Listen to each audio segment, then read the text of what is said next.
Bismillahirrahmanirrahim. Di sini saya akan menjelaskan mengenai sejarah berdirinya MI Matla'ul Atfal, visi dan misi dari MI Matla'ul Atfal, profil MI Matla'ul Atfal, dan yang terakhir yaitu mengenai proses pembelajaran di MI Matla'ul Atfal.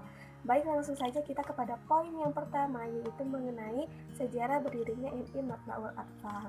Yayasan Wahdatul Ummah yang dirintis dan dibina oleh Haji Muhammad Ifit Sunaria dan diketahui oleh Dr. Anas Haji M. Martadireja berdiri pada tanggal 12 September 1994, di mana Yayasan Wahdatul Ummah ini menaungi 3 lembaga, yaitu yang pertama Raudatul Atfal atau RA Matla'ul Atfal, yang kedua Madrasah Ibtidaiyah atau MI Matla'ul Atfal, dan yang ketiga Madrasah Diniyah Takmiliyah atau MDTA Matla'ul Atfal. Nah, di tahun 2006, Ketua Yayasan Wahdatul Ummah digantikan oleh Dr. Anas Sakri Miharja MAG, sekaligus menunjuk dan mengangkat Dr. Anas Sutri sebagai Kepala Madrasah Ibtidaiyah Matla'ul Atfal. Nah, pada tahun itu, keadaan murid di MI Matla'ul Atfal ini sangat terbatas dikarenakan sarana, prasarana, dan juga fasilitas belajar yang kurang memadai. Oleh karena itu, banyak orang tua murid yang mempercayakan anaknya untuk bersekolah di sekolah dasar. Ketua yayasan berkomitmen tinggi untuk mencetak generasi bangsa yang berakhlakul karimah sebagaimana tertuang di dalam visi dan misi Madrasah Ibtidaiyah Matla'ul Atfal. Ketua yayasan berupaya untuk terus melakukan peningkatan mutu pendidikan tentunya di MI Matla'ul Atfal ini. Nah, sebagai langkah awal dari peningkatan mutu pendidikan, di mana Madrasah Ibtidaiyah Matla'ul Atfal ini telah terakreditasi B pada tahun 2011. Dan di tahun 2015, Kepala Madrasah MI Matla'ul Atfal digantikan oleh Bapak Endang Saiful Hayat SPSI yang ditunjuk langsung oleh Ketua Yayasan selama memimpin. Alhamdulillah, selama periode oleh Bapak Endang Saiful Hayat terlihat beberapa kemajuan di MI Matla'ul Atfal ini, seperti halnya yang asalnya kelasnya hanya 3, sekarang berubah menjadi 8 kelas. Yang poin yang kedua, di sini saya akan menjelaskan tentang visi dan misi dari MI Matla'ul Atfal, di mana visi MI Matla'ul Atfal yaitu mencetak generasi bangsa yang berakhlakul karimah berdasarkan iman dan takwa serta cerdas dalam ilmu pengetahuan dan teknologi. Sedangkan misi dari MI Matla'ul Atfal tersebut ada 3. Yang pertama, melaksanakan pembelajaran dan bimbingan secara efektif dan efisien dengan harapan setiap siswa berkembang optimal sesuai dengan potensi dan bakat yang dimiliki. Yang kedua, yaitu melaksanakan ibadah secara intensif dan benar. Dan yang ketiga, yaitu mampu membaca Al-Quran dan menghafal juz amma. Oke. Dan sekarang kita akan langsung kepada profil MI Matla'ul Atfal, di mana MI Matla'ul Atfal ini beralamatkan di Jalan Cilengkrang 2, nomor 157, RT 5, RW 03, Kelurahan Palasari, Kecamatan Cibiru, Kabupaten Bandung. Tanggal SK pendirian yaitu 23 Juni 2000 dengan status kepemilikan yayasan. Terdapat 13 guru kelas, 3 guru PAI, 1 guru bidang olahraga, dan 1 guru di bidang bahasa Arab. Selain itu juga terdapat 2 pegawai tata usaha dan 1 orang penjaga sekolah. Setelah tadi saya menjelaskan mengenai sejarah berdirinya MI Matla'ul Atfal, juga tentang profil sekolah dan visi misi dari MI Matla'ul Atfal, sekarang saya akan menjelaskan mengenai kegiatan pembelajaran di MI Matla'ul Atfal. Di sini saya menganalisis yaitu kelas 1 dan juga kelas 3, di mana dalam proses pembelajaran kelas 1 ini guru dikarenakan sekarang pembelajaran masih online atau daring, jadi guru menggunakan media grup WhatsApp. Tetapi ada di satu pertemuan yang menggunakan media Google Meet, di mana itu seperti video conference. Nah, di mana pada saat proses pembelajaran ini setiap harinya seorang guru selalu menyampaikan persepsi atau menanyakan kabar terlebih dahulu kepada anaknya dan juga memberikan semangat. Tak lupa guru juga mengirimkan jadwal mata pelajaran per tiap harinya kepada anak. Tapi sayangnya di setiap pembelajaran yang dilakukan oleh seorang guru tidak menyampaikan tujuan pembelajaran yang akan dilaksanakannya. Sejauh ini, guru melaksanakan pembelajaran dengan baik dan memanage siswa dengan baik dan juga memberikan evaluasi sesuai dengan kegiatan pembelajaran siswa. Nah, di bagian penutupan pelajaran, guru menyampaikan terima kasih karena siswa telah bekerja sama di dalam pembelajaran tersebut. Dan guru juga tidak lupa menyampaikan beberapa informasi mengenai mata pelajaran yang akan dilaksanakan esok hari agar siswa dan orang tua bisa mempersiapkannya dari hari tersebut. Sedangkan dari kelas 3, hasil dari analisis yang saya lakukan dan teman saya lakukan, di kelas 3 sama karena pembelajaran masih online, jadi masih dilaksanakan di grup WhatsApp, di mana guru terlebih dahulu selalu menanyakan kabar siswa dan juga menyampaikan mata pelajaran yang akan dilaksanakan di hari tersebut. Guru juga telah menyampaikan pembelajaran sesuai SK dan sesuai pada buku tematik. Setelah itu guru juga memberikan evaluasi sesuai dengan apa yang ada di dalam buku tematik tersebut. Nah, di bagian penutupan pelajaran, sayangnya guru hanya guru yang menyimpulkan dari proses pembelajaran, sedangkan seharusnya guru dan siswa ini mampu untuk menyimpulkan pembelajaran di akhir. Jadi agar guru bisa melihat sejauh mana pemahaman seorang anak ketika pembelajaran tersebut dilaksanakan. Mungkin itu saja yang dapat saya sampaikan. Nanti akan dilanjutkan oleh teman saya yaitu Mita Miftahul-Jannah. Terima kasih.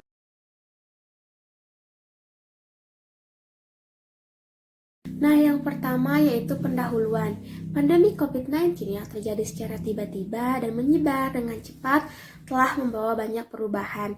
Nah, perubahan yang terjadi hampir di seluruh negara. Nah, di bidang pendidikan, Kementerian Pendidikan mengeluarkan surat edaran mengenai pembelajaran dari rumah atau learning from home. Nah, siswa diharuskan belajar dari rumah dengan menggunakan pola pembelajaran jarak jauh. Pembelajaran jarak jauh ini tentunya tidak mudah sekali untuk dilaksanakan karena sangat berbeda dengan pembelajaran tatap muka. Nah, saat ini siswa lebih banyak berinteraksi di rumah daripada berinteraksi di lingkungan sebenarnya. Pembelajaran jarak jauh ini dilakukan oleh siswa di rumah selama pandemi tidaklah sepenuhnya buruk karena ada banyak sikap atau karakter positif yang mungkin bisa tumbuh di dalam diri anak selama pembelajaran jarak jauh. Nah, yang selanjutnya yaitu pengertian pendidikan karakter. Secara bahasa, karakter atau character berasal dari bahasa Yunani. Charesein yang berarti suegra, menggambar atau merukis. Sedangkan secara istilah, karakter diartikan sebagai tanda atau ciri khusus. Karakter juga bisa dipahami sebagai pola tingkah laku yang bersifat individual dan sifat yang dimiliki seseorang yang terbentuk setelah anak melewati masa pertumbuhannya. Karakter juga sangat berkaitan dengan 3 poin, yaitu pengetahuan yang baik atau knowing the good, yang kedua melakukan hal yang baik, achieve the good, dan yang ketiga mencintai yang baik atau loving the good. Nah, ketiga hal tersebut saling berkaitan satu sama lain. Sementara itu, pendidikan karakter dapat diartikan sebagai proses pendidikan yang bertujuan membentuk karakter siswa agar dapat beradaptasi dalam kehidupan sosial masyarakat. Secara Islam, pendidikan karakter harus diajarkan sejak dini melalui orang tua, terutama melalui ibu, di mana ibu merupakan madrasah pertama yang diikuti oleh setiap anaknya. Nah, anak hendaknya diajarkan sejak dini guna membentuk karakter anak. Nah, seperti inilah nilai-nilai tauhid, akhlak, dan etika pengetahuan mengenai hukum dalam beragama, fikih, dan yang tak kalah penting yakni menanamkan integritas serta nilai-nilai kejujuran yang dewasa ini mulai terus tergerus kemajuan zaman. Nah, pendidikan karakter merupakan pendidikan yang sangat fundamental karena pendidikan karakter dapat menciptakan umat yang berakhlakul karimah. Kementerian Pendidikan Nasional Republik Indonesia mengatakan bahwa pendidikan karakter merupakan proses pembudayaan dan pemberdayaan nilai-nilai luhur dalam lingkungan satuan pendidikan atau sekolah, lingkungan keluarga, dan lingkungan masyarakat. Nilai-nilai lurus tersebut berasal dari teori-teori pendidikan, psikologi pendidikan, dan nilai sosial budaya. Ajaran agama dan Pancasila, Undang-Undang 1945, serta Undang-Undang Nomor 20 Tahun 2003 tentang Sistem Pendidikan Nasional atau Sidiknas, serta pengalaman terbaik dan praktek nyata dalam kehidupan sehari-hari. Karena melalui pendidikan karakter, siswa dapat melindungi diri, membentuk kepribadian mandiri berdasarkan keyakinannya, dan memiliki sikap yang baik dan saling menghargai antar sesama dan yang memiliki perbedaan. Selanjutnya yaitu peran orang tua terhadap perkembangan karakter siswa. Nah, anak adalah individu yang unik. Banyak yang mengatakan bahwa anak adalah miniatur dari orang dewasa, padahal mereka belum banyak memiliki sejarah atau pengalaman. Nah, secara sederhana, orang tua memegang peranan yang sangat penting dalam proses pendidikan dan pembentukan perilaku anak.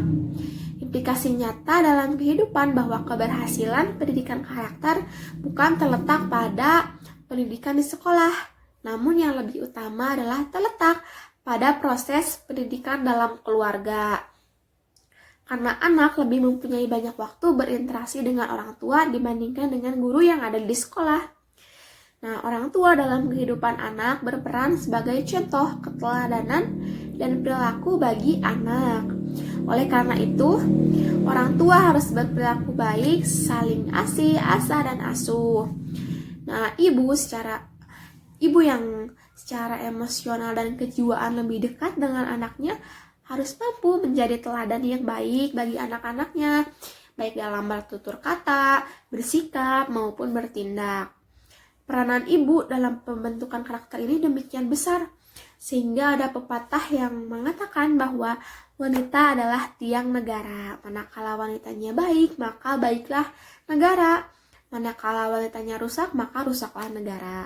Nah, sementara itu sang bapak sebagai kepala keluarga juga harus mampu menjadi teladan yang baik, karena ayah yang terlibat hubungan dengan anaknya sejak awal akan mempengaruhi perkembangan kognitif, motorik, dan kemampuan menolong diri sendiri, bahkan meningkatkan kemampuan yang lebih baik dari anak lain. Nah, yang selanjutnya mengenai hasil wawancara orang tua siswa MI Matlaul Atfal. Nah, pertanyaan yang pertama yaitu, apa yang ibu atau bapak ketahui mengenai pendidikan karakter siswa? Sebagian besar orang tua menjawab bahwa pendidikan karakter adalah sarana untuk mengajarkan sikap-sikap positif terhadap anak agar anak bisa belajar mengenai adab dan mengetahui mana yang baik dan mana yang buruk. Karena dalam pendidikan karakter ini oleh orang tua siswa akan tertanam secara otomatis karena yang paling banyak berinteraksi dengan anak adalah orang tua. Nah, yang selanjutnya itu pertanyaan kedua dari hasil wawancara. Pada masa pandemi COVID-19, apakah ibu atau bapak mengalami kesulitan dalam pembentukan karakter siswa dan bagaimana cara mengatasinya? Nah, orang tua siswa ini menjawab dengan banyak sekali kesulitan atau kendala dalam pembentukan karakter anak. Karena semenjak pandemi, anak-anak lebih banyak waktu di rumah, banyak bermain. Jadi faktor lingkungan sangat berpengaruh. Cara mengatasinya kita membuat peraturan atau kesepakatan dengan anak. Nah, di masa pandemi ini banyak sekali hal-hal yang sangat tidak terduga. Karena siswa di masa pandemi ini lebih banyak bermain. Karena siswa ini mengandalkan orang tuanya karena sekarang pembelajaran melalui telepon seluler, jadi anak-anak itu terfokus pada apa yang ada di seluler itu. Jadi banyak anak sekarang lebih mengutamakan bermain daripada belajar karena mereka menganggap bahwa pandemi ini seperti liburan. Tapi sejatinya pandemi ini tidak sepenuhnya seperti itu. Karena kita sebagai siswa gitu harus melaksanakan pembelajaran meski pembelajaran jarak jauh di rumah. Nah, kendala sekarang anak lebih terfokus pada game. Nah, jadi sebagai orang tua harus melihat atau menjaga anak agar tidak terfokus apa yang menjadi kesenangan mereka. Karena sebagian orang tua itu tidak mau ribet ya, karena menyerahkan sepenuhnya handphone kepada anak, tentu saja anak akan berpikir bahwa orang tua saya sudah mengizinkan. Jadi seperti itu, orang tua harus sering mengawasi anak dalam pembelajaran.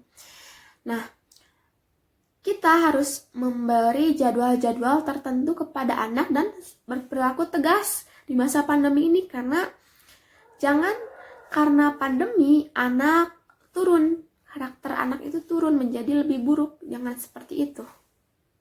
Nah, pertanyaan yang selanjutnya dari wawancara yaitu bagaimana cara yang dilakukan ibu atau bapak dalam pembentukan karakter siswa. Apakah dilakukan dengan diberi contoh terlebih dahulu atau menggunakan media tertentu? Nah, jawaban dari para orang tua siswa yaitu yang paling utama dengan cara memberi contoh, karena anak-anak akan lebih mudah meniru orang terdekat. Jadi sebisa mungkin kita melakukan pembiasaan baik agar anak-anak melihat dan mencontoh. Nah, jadi untuk menanamkan karakter siswa atau karakter anak yang baik, sebagai orang tua kita harus memberi contoh terlebih dahulu kepada anak, karena anak akan mengikuti langkah-langkah apa yang dilakukan oleh orang tuanya, karena dengan melihat anak itu akan semakin mudah untuk mencontoh. Jadi berilah contoh yang baik kepada anak agar anak mempunyai karakter yang baik juga. Nah, pertanyaan yang keempat yaitu menurut ibu dan bapak sepenting apakah pendidikan karakter pada masa pandemi COVID-19 ini? Nah, jawabannya itu tentu sangat penting, karena pendidikan karakter siswa pada saat pandemi ini, siswa harus mampu menjalankan kebiasaan baru. Jadi pendidikan karakter pada masa pandemi ini sangat penting karena anak hanya diajarkan di rumah saja, tidak ditambah dengan pendidikan yang ada di sekolah, karena pada masa pandemi ini sekolah dijalankan pembelajaran jarak jauh dari rumah. Nah, jadi penting sekali pendidikan karakter pada masa pandemi ini. Pertanyaan yang terakhir yaitu apa saja faktor pendukung dalam pembentukan karakter siswa yang dilakukan oleh ibu dan bapak? Nah, jawabannya yaitu yang menjadi faktor pendukung di masa pandemi ini tentu saja pendidikan akhlak dan pengetahuan di segala bidang pendidikan. Nah, yang paling penting dalam pendidikan anak yaitu tentu saja pendidikan akhlak. Karena akhlak adalah cerminan diri seseorang.